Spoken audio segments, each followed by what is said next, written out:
안녕하세요, 파이수학입니다. 지난 편에서 예고드린 대로 오늘은 문장제 이야기예요.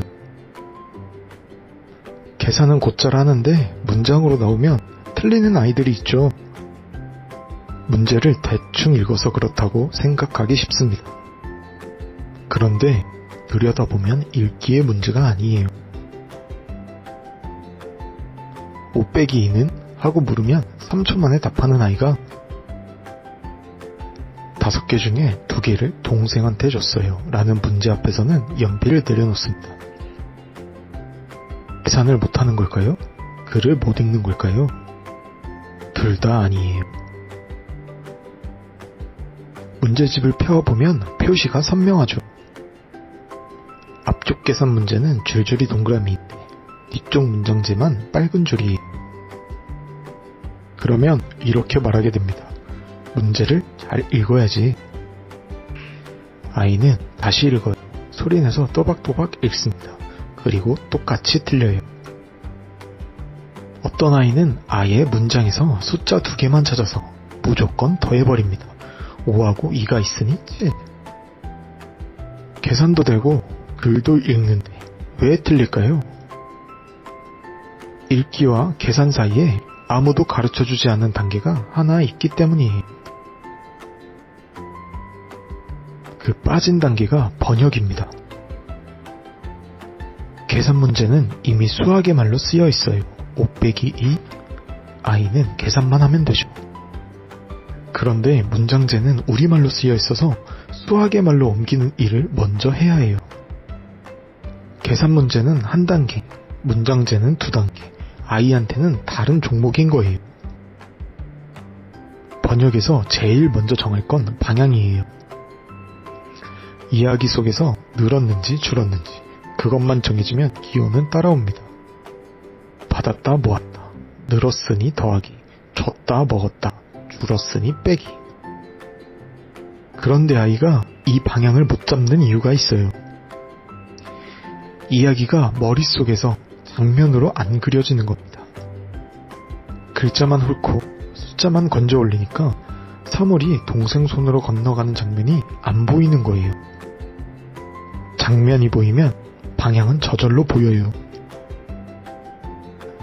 그래서 우리가 돌 일은 하나입니다. 그 장면을 밖으로 꺼내주는 것. 방법은 3가지예요. 첫째, 식보다 그림이 먼저. 문제를 읽고 나면 식부터 쓰게 하지 말고 동그라미를 그리게 해주세요. 방금 그 5개 동그라미로 그려볼까? 동생한테 준 2개는 가위표 치고. 잘 그릴 필요 없어요. 동그라미 5개면 충분합니다. 그림이 나오는 순간 장면이 눈앞에 생기고 식은 그 그림을 옮겨 적는 일이 돼요. 둘째, 이야기 되짚어 말하기. 문제를 읽고 나서 물어봐 주세요. 이 이야기 나한테 다시 말해줄래? 처음에 몇 개였고 무슨 일이 있었고 그래서 어떻게 됐어? 처음, 사건, 결과 이 3조각으로 말하는 게 핵심이에요. 이 3조각이 그대로 식의 3자리가 되거든요. 첫수, 기호, 둘째수. 말로 못하면 식으로도 못 씁니다. 말이 먼저예요. 셋째, 거꾸로 이야기 만들기. 이번엔 부모님이 식을 주고 아이가 이야기를 짓는 거예요. 5 빼기 2는 3. 이걸로 이야기 하나 만들어 볼래? 아이가 무슨 이야기를 지어내든 다 정답입니다. 이게 되면 아이는 식과 이야기 사이를 양쪽으로 오갈 수 있다는 뜻이에요. 문제 푸는 것보다 훨씬 재미있어 해서 시키지 않아도 계속 하려고 하고요. 이쯤에서 이런 생각이 드실 수 있어요. 그냥 문장제 문제집을 더 풀면 되지 않나요? 번역 없이 양만 늘리면 아이는 요령을 찾아냅니다.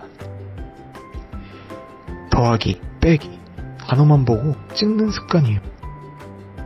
그러다 누가 몇 개 더 많을까요? 같은 비교 문제에서 무너져요. 문제집이 나쁘다는 게 아니라 그림이 먼저라는 순서 이야기입니다. 독서도 마찬가지예요.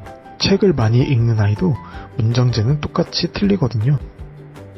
필요한 건 읽는 힘이 아니라 읽은 걸 장면으로 바꾸는 연습이에요. 초등 1학년한테 문장제는 원래 처음 해보는 종목입니다. 지금 막 한다고 수학을 못하는 게 아니에요. 번역을 아직 안 배웠을 뿐이죠. 문제집을 한 권 더 사기 전에 오늘 틀린 문제 하나를 다시 펴고 이렇게만 물어봐 주세요.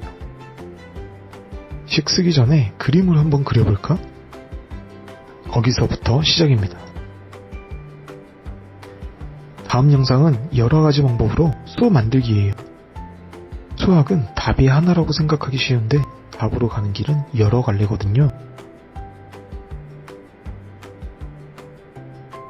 아이가 수학을 좋아하게 되는 곳 파이 수학이었습니다. 도움이 되셨다면 구독과 좋아요 부탁드립니다.